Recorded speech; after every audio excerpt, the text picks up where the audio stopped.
Welcome back, ladies and gentlemen. We have our second and final series of the night. We're almost halfway through with our final week of part one here for HGC Korea. My name is Wolf. With me, as was in the previous, I was going to say, as always, it's our only second time casting. Yeah, this is not as always, for sure. Jigov's not here. Okay, he's That's in Europe. right. But we're coming with you. We're coming at you guys. Okay, you want to just introduce the teams? Like, we're back. Welcome back to HGC Korea. We've got more games and stuff. We're about halfway through this broadcast, as in we've done one series, but our next series might be a little bit faster. Tempest, one of the best teams in HGC Korea, and almost in the world, as long as they're not playing Tempo Storm, is going to be facing off against Supernova. And Supernova looked a little bit promising coming through the Crucible. Coming into HGC, they won their first game and then lost everything after that. So it's a little bit heartbreaking to be a Supernova fan, but if you're a Tempest fan, things are probably looking good coming into this next series. Yeah, I feel like Supernova's first series was inspiring in a lot of ways. Like, I looked at that series and I was like, this team looks really, really good.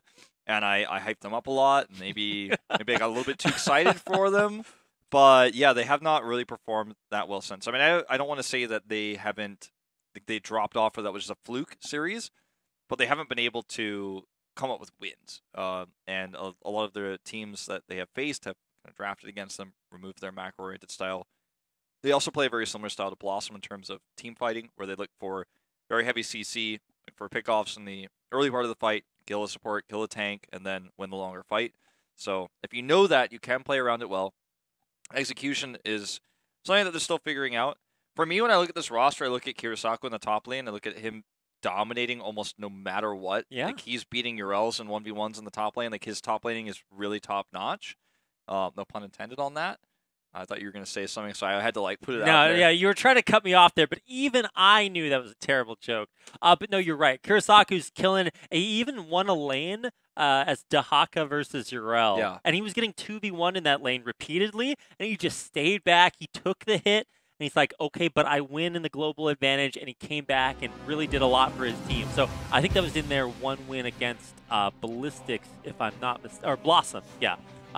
So Supernova are not without signs of life, but they are struggling this season. They had a very hard early roster of opponents. I think it was Genji and Miracle that just kind of set them back a little bit.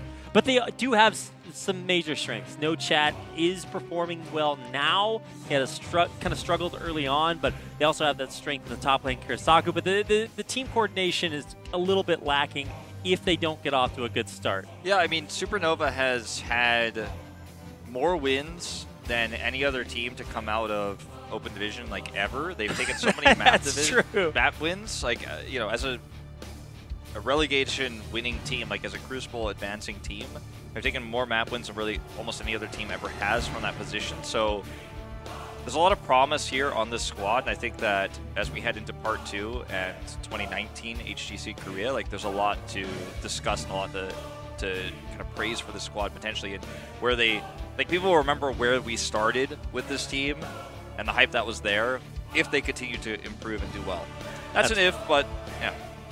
I mean, they did take a few wins early. I'm trying to think how to set this up so it doesn't look terrible, but they do very struggle. They very much struggle a lot. Specifically, their most recent loss 2-3 to Gluck is just really not inspiring. Yeah, that's the rough one. Yeah, Gluck, I mean, we're going to get the chance to see them play tomorrow versus Belize, two of the weaker teams this part, and neither one of them look like they had what it took to win any game, and then Supernova lose to them, and I'm like, oh wow, this is just not looking good. So let's take a look at what our battlegrounds are going to be for this series. We're going to take out Battlefield of Eternity and Braxis, and look to move into Cursed Hollow. Cursed Hollow. So I'm always, maybe break this one down for me, because one of the things that confuses me the most is what goes in to teams' mentality when they decide which maps to pick and ban against different opponents. There's a lot of things that kind of go into that. So we'll just kind of, like, the bans will come into, they'll be pretty meta bans. A lot of the time you want to pick a map or ban a map that plays to your strengths or plays against your opponent's strengths if you're picking it.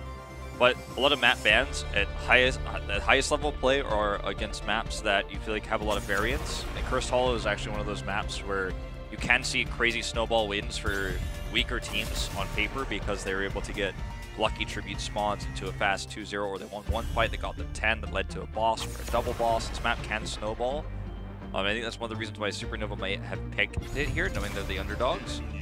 But also, it's a map that you can look to heavily control macro with. That's one of the reasons why we see the Abathur ban here or Tempest, and we know that's the playstyle of Supernova overall.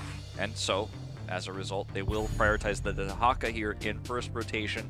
Kirisaku can sit up in that top lane. He's got a really good, I'd say, like, we don't have like a stat for his win rate in the top lane, but we know he wins a lot of top lane matchups, even ones that are unfavored for his hero. And on top of all of that, his survivability means that he's a bigger threat on the Dahaka. So, liking the draft so far for Supernova. Pretty early Rainer here, though, for Tempest. Early Rainer, they're also going to capitalize on Maiev. It was a very high ban rate, also not being banned here. Very meta bans and pick to start things off, but you know, I'm kind of surprised seeing Karazim make it through. I think more and more we're going to start to see that be a very pivotal support pick, especially once Malfurion loses Ice Block. I mean, that is going to be make him very, very vulnerable. So take an eye on the second ban phase. Murden going to get taken out. And what might we see here? Actually going for the Thrall ban. Wouldn't necessarily expected that, but we have seen that already today. It's very good with 7-sided strike and the CC they already have with Dahaka, because his Sundering can continue to chain lock someone into a position where he's cut off and in 7-sided range, or if you don't sunder that person, you sunder the rest of the team away from getting into range to save that specific player. 7-side, super meta on this map. We're going to go for a more poke-oriented comp here in terms of damage with resets, and we have the Anub'arak coming through. So this again becomes this very similar comp to what we saw Blossom run on this map. I mean, the only difference really is the DPS with the Falstad and the Rainer they ended up with, but Anub'arak, Karazim, Blaze replaced with Dahaka, but still a CC-oriented top laner. Yep. There's a Blaze on the other side, along with Diablo, so locking in their big, beefy back line, or front line, to support a very high damage Rainer. And, you know, that is what kind of the idea is. Anytime you go with this Rainer, especially if you pick it in the first half of your draft, you are going to have to have a lot of tools to keep Jimmy safe. Well, Supernova taking down the last few seconds here as they look for their second DPS. They wanted the Thrall. There's not a lot of CC in the rest of the cast. Hanzo does, post 10, have Dragon Strike, or not Dragon Strike, Dragon's Arrow. Sorry, I cast Overwatch. Wishful thinking there. I cast Overwatch and Heroes, and I mean, it's possible, right? And maybe not. Well, Dragon Strike's not going to be the one that gives you the stun, let's just say it. Very true. Well said, Wolf. It's going to be the one that looks aesthetically pleasing while doing absolutely nothing else. I mean, it sure does look really cool. Does that heroic do damage? I don't think so. Maybe for like a second, and then if your positioning's bad enough to stay in it for longer than that, then you truly do deserve to die to it. But probably not. These are the drafts for our first game in our second series. Supernova certainly have an uphill battle against one of the best teams in HGC Korea, and for Tempest, they are just looking to pad their stats heading into the Eastern Clash.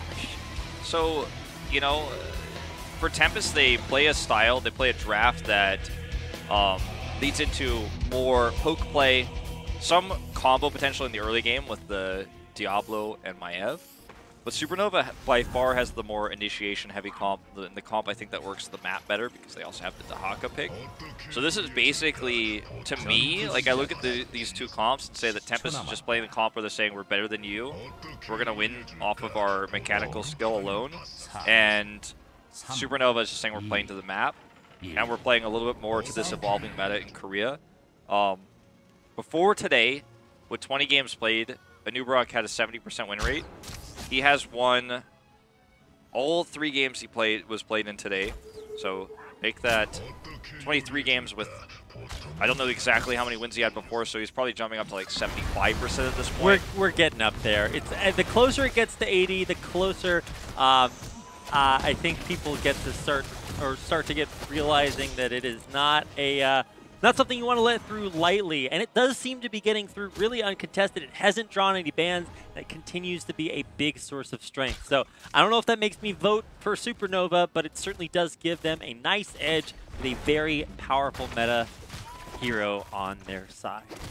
We'll see if they can make these initiations happen. The stun lock post 10 becomes the most terrifying with the Dragon's Arrow. Dragon's Arrow into the Impale and the Burrow Charge. So you kind of have 3 ways to get that CC. If it's one target, they get caught by 7-sided. Obviously that hero is dead. Dahaka can tongue grab, further isolation there. Wave of Force is almost certainly going to be Li Ming's heroic choice. There's a lot of different ways to just make that guy die. Now they're going to see this invade here, and you know what? Tempest is going to lose this fight.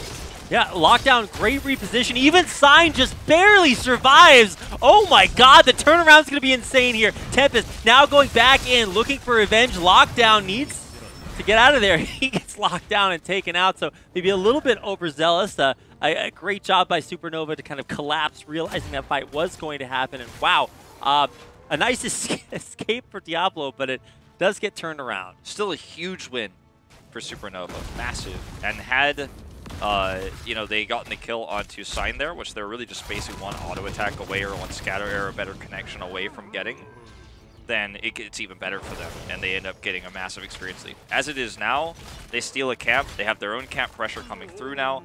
They again have that global hero, the Dahaka. That's going to give them that soak lead eventually. You can see that as this wave gets cleaned up, they're going to catch back up in experience. That's because Kurisako was down in that invade. See the experience evens up right after that. Camp pressure coming in now. A lot of resources for Tempest to commit to dealing with Li Ming in the bot lane, so they're trying to find no chat down there, but unfortunately not to be the case right now. No chat just playing too safe. It's a blue side tribute, so heavily will force a big rotation for Tempest if they want to lead this off. Haven waiting in the side there. Yeah, just going to recharge and reposition. I don't think it's going to be, I guess, too big a concern of either one of our solo laners. But obviously, there is that big advantage for Supernova that they do have the global that can reposition when this tribute comes up. So here we go. Sign caught here by the first stun, but that's exactly what you want as Tempest. They cannot take the tribute away, but they don't end up getting picked. They did actually rotate 2 heroes away, take a small experience lead. Again, this is just temporary because Dahaka's in the top lane alone.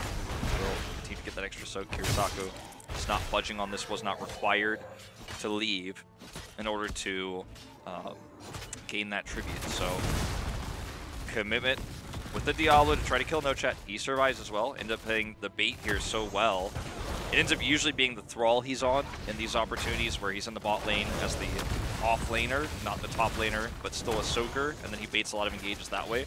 Working well on the Li Ming. Even Alex comes down here to relieve some of that pressure.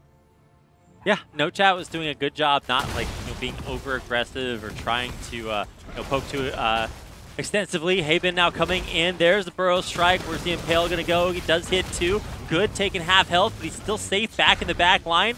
That's the solo lane. And now we're back to watching Lockdown. Does get the tether onto Haven. It's going to take a long time for him to get back to safety, but the does reason, throw away. Sorry to interrupt. The reason why we saw that camera shot of the top lane was actually because Kurisako committed to brush stock to come down to look for the gank. It was interrupted by Dami, actually, in that moment by a jet propulsion. So the charge interrupted his brush stock. That's why we had that shot for just a second. But it actually ends up working in Supernova's favor, I think, because I don't think they would have gotten the pick even with his brush stock, so he actually gets to stay in lane. So, not a mistake, but we're going to see a big rotation up here now. Good. Oh, Jimmy gets taken out immediately, changed CC to death, and now Dami. So he does get healed up with the retreats, but a big pick there for Supernova again. And now Supernova's going to get Curse Point.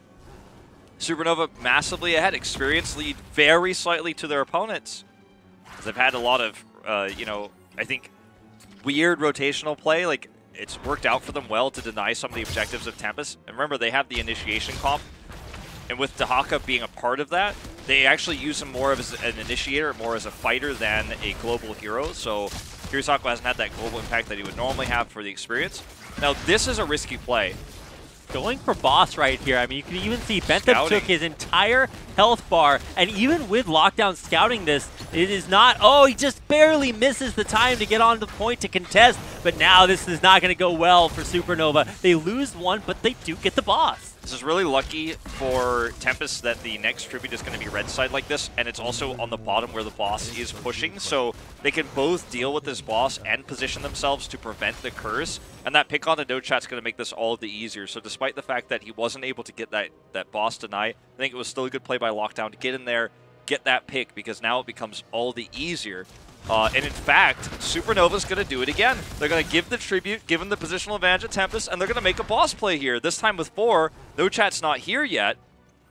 Thankfully, Dami is there to kind of push them off, dissuade them, and now it's going to be a little bit more of a standard push through to the fort. But, I mean, this point is going to be a good way to get Tempest back closer to a curse point of their own.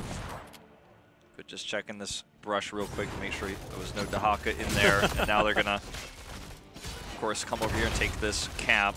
Dahaka was hiding the brush in the top lane, so he couldn't know. We'll lock in his Banshee here. I don't know what that's actually called, but I just call it the Banshee. I mean, it is a Banshee, so we can call it. I don't think it's actually called Rainer's Raiders anymore, is it? Because that was what it used to be called, but I don't know, man. He's got a Banshee. Yeah, it is still Rainer's Raiders. Oh, it is? Okay. All right. Well, it's only one Raider though in this case. So. That's true. I mean, weird. even though what's going on, dev team? Even though Duskwings doubles its effectiveness, you don't get an actual second Banshee to make that plural S. There's only one pilot in that Banshee. I'm just saying. Okay. That's true. There's not enough room in the cockpit for 2. All right. Well, this is going to be a huge turning point for Tempest if they can win this fight. Obviously, Mert pressure in the mid lane, advantage Supernova. Yep. And then the top lane, they have that Siege Giant camp as well, plus Dahaka as a global. So Tempest needs to make something happen now. Good is channeling. Yeah, Sign engaging, gets the flip. He did go for APOC as it's heroic, and we might just see it come out here with the cage as well. Doesn't actually lock anybody in. So Alex not going to be that impactful. Tosses 7-sided to stay alive. He does survive there, but unfortunately, Kirisaku did not come in for an interrupt. There was no real commitment to an engage from Supernova. Sign saw an opportunity in that hesitation to engage, get that opening kill onto Haben. So he dies. Tempest evens up tribute count and is able to take an experience lead once again. So what looked to be a massive lead for Supernova throughout this early game. They got the first boss. They were to make a lot of big plays. Ends up actually kind of backfiring. And that is a big turning point for Tempest. Now they as well are on curse point. They're evened up in every sort of sense of the word. And I don't know, any advantage that Supernova has seems to have dissipated. Yeah, it really has. Doesn't mean that they can't just win the next fight, but they had such a lead. They had control of the map, and they were making big plays like trying to threaten tribute while also taking a risky boss. They were making moves like that, but those are not going to be possible until they, regain a lead, which may or may not happen, depending on these next engagements. At the very least, this is going to be a blue side tribute. So it's going to be on their side of the map. Difficult for Tempest to interrupt. And Tempest doesn't have much poke, actually, outside of the E from Maev and Malfurion's Moonfire. So they have to get here fast because they need a positional advantage. Dahaka hiding himself right now on the minimap so no one can see whether he's brush stalking or not. It's not actually going to come in just yet. Keep an eye on that on your maps at home. They lose positional advantage, Tempest does, because they're not sure where Dahaka is. Playing it safe. Kirisaku shows himself in the top lane. This might be their opportunity to look for an initiation. Look at Sign. He's trying to find no chat back here. Yeah, and Sign will be able to get right back into the front. Lockdown has to disengage because he is very, very low, but the blow up from 7-sided does give the first kill over to Tempest, and I think they will be looking for more. Good, just able to deal insane damage right from the back line. Does look like that will be a big win for Tempest, and yeah, they're going to look for Kirisaku here as well. He is healing up from that trade, but I don't know how much longer this is going to last. He makes it back to the wall. Can he make it past it? The answer is yes. Maybe not quite so lucky for Alex. Yeah, Alex is about to have another dash. Could get onto Kirisaku if he gets into range. There it goes. So does get over the wall, but the thing is, these fights for Supernova, they're being too indecisive. Tempest is never hesitating. They're always just lightning quick on the engages. Sign is usually starting it off. That was Lockdown to open it up with the tether. Sign comes in and capitalizes on that moment. They win the fight. They get the tribute. And 7-sided strike has been irrelevant in this fight, except for some extra survivability for Alex, because they're not committing. They're not isolating targets. Tempest is playing so well around it that this is going to be a keep And this could be game. Look at where Lockdown's going, man. He wants more than this. Going back in, nice JCC. There comes down the first APOC that I've seen, and I guess it's not really that impactful, but it does solidify this point along with that bunker for Tempest. They will break through the keep here, and you can see Haben positioning off to the side. He is just a little bit too scared to go in, but now wrapping around from the back. I think Tempest are almost a little bit too scary. Haben just gets blown up. He can't even make it in. Lockdown again does get a couple of tethers here. No, not actually going to be what makes this impactful. It's just one kill after another. They don't really need a whole lot of synergy. Just keep picking Supernova off one by one. Now even Bentham, the last member to fall. Lockdown should be able to take him out. It's a full, well, I guess almost full wipe. Dahaka is going to be doing his best to stop the wave Globals don't from count. coming It's in. not fair, you know. Okay. Well, he was trying to, you know, at least split soak, make something happen. Just wasn't even a factor in that last fight. Well, Tempest is going to win it. You know, better coordination here. Too much hesitation on the side of Supernova.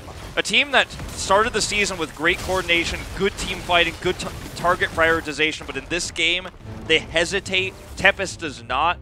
Tempest sees blood in the water and rips them apart fight after fight. Whew. Wow. And what started off as a 2-0 tribute lead into first boss take at level 8 just completely turns on its head. After some better team fighting there, it's just really good initiation out of Tempest. Really reminiscent of our first series tonight.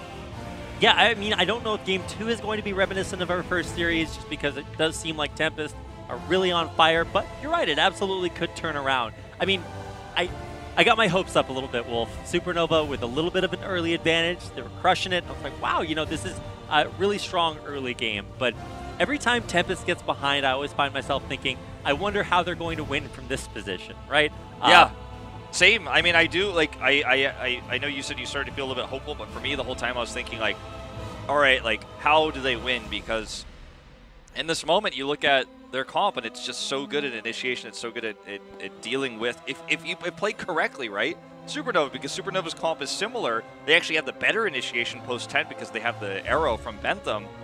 But how it works out in reality is just too much hesitation. And as soon as we saw the first two fights where Tempest was able to just decisively make plays and get kills, especially when we were looking at fights where Tempest was in choke points and Haben just didn't pull the trigger. And then you had that late cocoon there onto the Rainer at the end. It was just like, what are you doing with that? I think Supernova got a little bit nervous. I think they took a lead and they were like, oh my god, we're actually taking a lead against a, you know, world champion team, Tempest. We are beating them 2-0 tribute. We made a risky boss play. It almost failed, but we got the boss. Now we've got 10. And then that's when the nerves started to kick in. That's when everyone started being nervous and hesitating. And the coordination that we saw from them in their first series and throughout a lot of the tournament so far, to be honest, like, even though they lost all of their maps, they had really good focus fire on the one hero, really good initiations and fights. It just wasn't there in the late part of that game. I was really getting my hopes up for some big Cage APOC combination. Never really happened there, but they didn't need the combos because they're engaged. Their decision making, like you said, just super on point. I want to say that that's always been kind of a hallmark of Tempest, but lately, especially in their game against Genji, that did start to look a little bit off. Obviously, there might be a little bit of a, I don't know, tier disadvantage between Supernova and Tempest, but it did make me feel a little bit warm inside to see Supernova get that tiny little early lead. They got the first two altars, and I'm like, oh, wow, you know, this is really significant. But they didn't really know what to do with it after there, especially once Heroics hit. You could really see that for Tempest, it was business as usual, right? They come in here, they sit down in the HGC Korea chairs, and just so many of the games they've played over the last few seasons, they've just expected to win. They are just that good, and you're starting to see why. Yeah, I mean, the coordination was better. It's built over years of play together for the majority of this roster. We've got literal brothers on the team and Hyde and Lockdown. Yeah. Sign has been with the team long enough now to where you could really feel the synergy. His engages on the Diablo there, followed up by all the Lockdown plays, or Lockdown leading into a tether, which then allows Sign dash range there to slam somebody into a wall. The Lockdown Sign synergy, I think, was the biggest thing there for the squad. So we're going to head into our second map pick. It is going to be Supernova once again picking a map that could snow